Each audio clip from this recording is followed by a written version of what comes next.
पिछले एक हफ्ते से जितने पैसे आपने मांगे मैंने आपको दिए हैं। ये लीजिए और लीजिए, सारे पैसे ले लीजिए। मेरी बच्ची को उसकी माँ से मिला सकते हैं आप एक बार? लुक मिस्टर, ये एक हॉस्पिटल है, please don't create a nuisance. Shut up! Fake test and medicine scam, pharma company commission scam, unnecessary surgeries, referral commission scam, blood scam, ambulance scam, organ racket scam. ये जितने भी frauds मैंने आपको बताए हैं ये आज के डेट में ज्यादातर हॉस्पिटल्स में खुलेआम हो रहे हैं और आपकी आंखों के सामने परफॉर्म किए जा रहे हैं। और इन सभी फ्रॉड्स को करने के पीछे का जो मोटिव है वो सबका सेम है, जो कि है बिल को इन्फ्लेट करना, यानी बढ़ा चढ़ाकर बताना, ताकि हॉस्पिटल्स अपना मैक्सिमम प्रॉफिट निकाल सके। Over billing scam in Indian hospitals are one of the most common frauds, जिसकी वजह से पेशेंट और उसकी फैमिली दोनों को सफर करना पड़ता है। ये स्कैम्स बड़े ही सोफिस्टिकेटेड वे में परफॉर्म किए जाते हैं। इसमें डॉक्टर्स, मैनेजमेंट और फार्मेसी स्टाफ सब इन्वॉल्व होते हैं। हॉस्पिटल्स में ओवरबिलिंग का सबसे कॉमन और प्रॉफिटेबल तरीका होता है फेक और अननेसेसरी टेस्ट करवाना, यानी डॉक्टर्स और हॉस्पिटल स्टाफ जानबूझकर ऐसे डायग्नोस्टिक टेस्ट प्रिस्क्राइब कर देते हैं जो पेशेंट के लिए मेडिकली जरूरी नहीं होते, लेकिन ये तरीका पेशेंट का बिल बढ़ाने के लिए एकदम परफेक्ट होता है। कई बार तो डॉक्टर्स पेशेंट को ठीक कंडीशन में देखने के बाद भी unnecessary MRI, CT scan, x-rays और मल्टीपल ब्लड टेस्ट लिख देते हैं। और शॉकिंगली कभी कभी तो वो टेस्ट एक्चुअली परफॉर्म भी नहीं किए जाते, बस रिपोर्ट और रिसिप्ट जनरेट करके गोश्त बिलिंग कर दी जाती है। और अगर पेशेंट इंश्योरेंस वाला निकले तो हॉस्पिटल सातवें आसमान पर चढ़कर चार्ज करते हैं। उन्हें पता होता है कि पैसा डायरेक्ट इंश्योरेंस कंपनी से आएगा, फैमिली की जेब से तो आएगा नहीं, इसलिए वो हर टेस्ट, हर इंजेक्शन, हर प्रोसीजर का कॉस्ट डबल ट्रिपल तक चार्ज करते हैं। कई पेशेंट को तो जबरदस्ती आईसीयू में भर्ती कर लिया जाता है, सिर्फ इसलिए ताकि इंश्योरेंस पॉलिसी की मैक्सिमम लिमिट तक उसे यूज किया जा सके। और इसी को कहते हैं इंश्योरेंस फ्रॉड, जिसमें हॉस्पिटल जानबूझकर इन्फ्लेटेड बिलिंग करते हैं और पेशेंट की असली नीड से ज्यादा प्रोसीजर सेट करके इंश्योरेंस कंपनी से पैसा निकलवाते हैं, जिसका डायरेक्ट नुकसान इंश्योरेंस सिस्टम को और इनडायरेक्ट नुकसान पेशेंट को होता है। 2017 दिल्ली एनसीआर में एक डेंगू पेशेंट का केस सामने आया था, जिसमें उसकी फैमिली से अननेसेसरी टेस्ट जैसे कि एमआरआई, सीटी स्कैन, एक्सरेज और मल्टीपल ब्लड टेस्ट करवा के 15 लाख का बिल बना दिया। देश का बहुत बड़ा अस्पताल इलाज के एवज में पहले 15.5 लाख का बिल थमाता है। एक परिवार अपनी बच्ची की जान बचाने के लिए 15 लाख से भी ज्यादा खर्च करता है, लेकिन फिर भी 7 साल की बच्ची की जान नहीं बचती।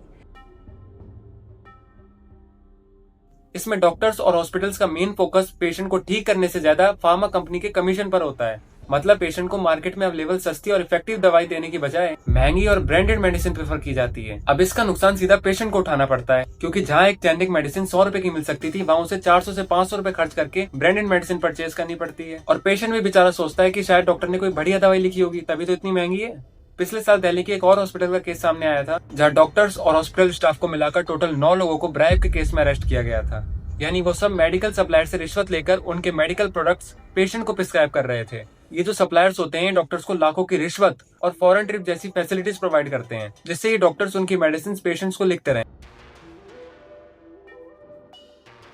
अब इन सब चीजों के बाद डॉक्टर स्टार्ट करता है फालतू की सर्जरीज करना। Appendix, C section delivery, angioplasty, gall bladder removal जैसे ऑपरेशन अक्सर बिना नीड के कर दिए जाते हैं। नॉर्मल मेडिसिन से जो प्रॉब्लम सॉल्व हो सकती है उसे सर्जरी बना दिया जाता है। डॉक्टर पेशेंट को डराते हैं कि अगर तुरंत ऑपरेशन नहीं हुआ तो मामला और बिगड़ सकता है, और इसी डर के चलते फैमिली और पेशेंट दोनों मान जाते हैं। और सर्जरी होने के बाद ऑपरेशन थिएटर, मेडिसिन, इम्प्लेट्स, सर्जन फी, आईसीयू बेड, सब चीजों के खर्चे का बोझ जाता है पेशेंट और उसकी फैमिली पे। 2015 में दिल्ली में एक रिपोर्ट सामने आई थी, जिसमें गवर्नमेंट ने दिल्ली के सभी प्राइवेट हॉस्पिटल्स को अननेसेसरी सर्जरीज बंद करने के लिए स्ट्रिक्ट वार्निंग दी थी, क्योंकि हॉस्पिटल्स के टॉप मैनेजमेंट की तरफ से डॉक्टर्स को एक फिक्स टारगेट दिया जाता है कि उन्हें हर हाल में इतनी सर्जरीज कंप्लीट करनी ही करनी है। एंड उसके बाद उन डॉक्टर्स को अलग अलग रिवॉर्ड्स और इंसेंटिव्स दिए जाते हैं। 2018 में एक ऐसी केस सामने आया था, जिसमें एक पेशेंट गॉल ब्लैडर की प्रॉब्लम लेकर डॉक्टर के पास गया था। वहाँ डॉक्टर ने उसे सजेस्ट किया कि गॉल ब्लैडर रिमूव करना पड़ेगा। पेशेंट मान भी गया, बट ऑपरेशन के टाइम डॉक्टर ने थोड़ा एक्स्ट्रा वर्क कर दिया। डॉक्टर ने गॉल ब्लैडर के साथ साथ पेशेंट का यूट्रस भी निकाल दिया, बिना ही किसी नीड के और बिना ही पेशेंट के कंसेंट के, और साथ ही साथ डिस्चार्ज पेपर में ओवरीज रिमूवल भी लिख दिया, सिर्फ बिल बढ़ाने के लिए। बट लेटर जब दूसरे हॉस्पिटल में पेशेंट का एमआरआई हुआ तो पता चला कि ओवरीज तो पेशेंट की बॉडी में ठीक ठाक मौजूद है। यानी एक्स्ट्रा सर्जरीज करके सबसे पहले तो पेशेंट की लाइफ को खतरे में डाला, फिर अपने अकॉर्डिंग उल्टा सीधा बिल बनाकर पेशेंट को पकड़ा दिया। और ऐसे एक नहीं हजारों केस परफॉर्म होते हैं। इनमें से सिर्फ कुछ ही केस सामने आते हैं और ज्यादातर दब जाते हैं या दबा दिए जाते हैं। The drugs and cosmetics act 1940 and NACO guidelines के अकॉर्डिंग इंडिया में ब्लड बेचना बिल्कुल मना है।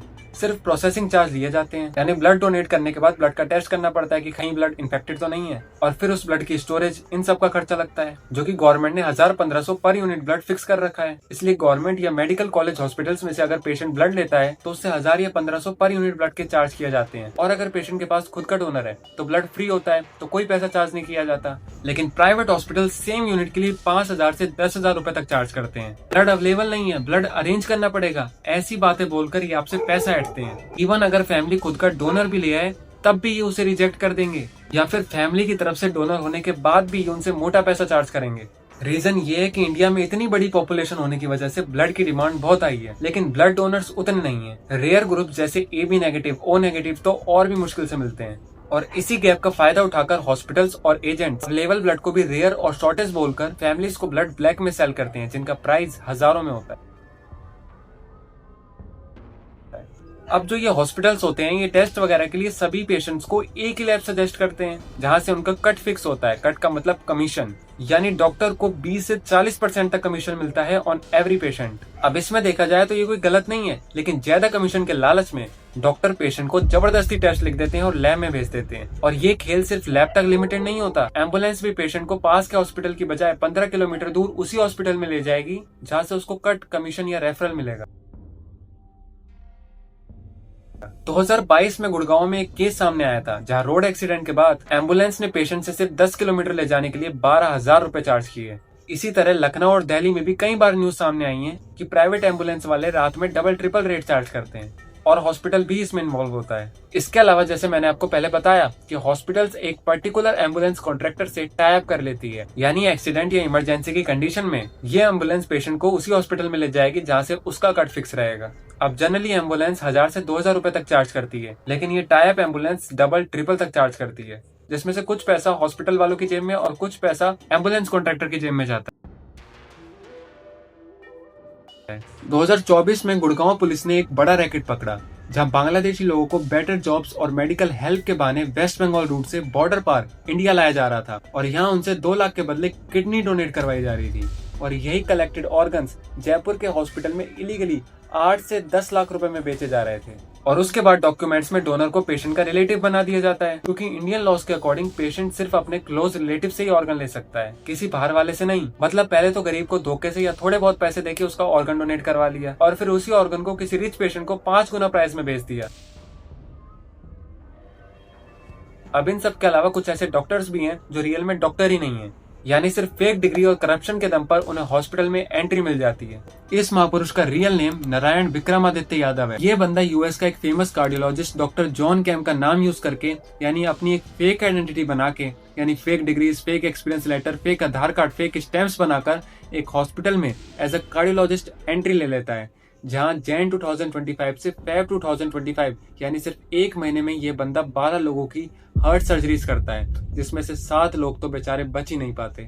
अब शॉकिंग बात तो ये है कि इस बंदे को फ्रॉड के केस में अथॉरिटीज ने ऑलरेडी 5 साल के लिए बैन कर रखा, बट फिर भी उसे 2025 में बिना कोई वेरिफिकेशन के, बिना कोई बैकग्राउंड डेटा के इतनी हाई पोस्ट पे हायर कर लिया गया, वो भी ऐसी पोस्ट जहाँ उसे सर्जरीज करनी है। अब यहाँ उस डॉक्टर और हॉस्पिटल की नेग्लिजेंस की वजह से 7 लोगों को अपनी जान गंवानी पड़ी। ऐसे न जाने कितने हॉस्पिटल्स में अनट्रेन डॉक्टर्स और स्टाफ भरा हुआ है। इसकी वजह से गलत ट्रीटमेंट के चलते पेशेंट और भी बीमार हो जाते हैं, और कई बार तो उन्हें अपनी जान भी गंवानी पड़ती है। तो ये जितने भी फ्रॉड रिलेटेड पॉइंट मैंने आपको बताए हैं, ये आज की डेट में हॉस्पिटल्स में ओपनली किए जा रहे हैं। डॉक्टर्स अपने फायदे के लिए और सिर्फ बिल बढ़ाने के लिए पेशेंट का तरह तरह से इस्तेमाल करता है। मैंने खुद कई बार ये चीजें नोटिस की है, इसलिए आपके लिए भी ये चीजें जानना बहुत जरूरी है। आज की डेट में बहुत ही कम डॉक्टर्स हैं जो ट्रस्टेड हैं और ईमानदार हैं, बाकी ज्यादातर हॉस्पिटल्स में कमीशन और करप्शन का खेल ही चल रहा है। इसलिए हमेशा अपना एक सेकंड ओपिनियन रखो। किसी सर्जरी या बड़े ऑपरेशन से पहले किसी ट्रस्टेड डॉक्टर से ही सलाह लो और उसी से अपना ट्रीटमेंट करवाओ। पेशेंट राइट्स और बेसिक रूल्स के बारे में भी अवेयर रहो। सो मिलते हैं इसी नेक्स्ट फाइल के साथ, तब तक be safe, be happy and be aware.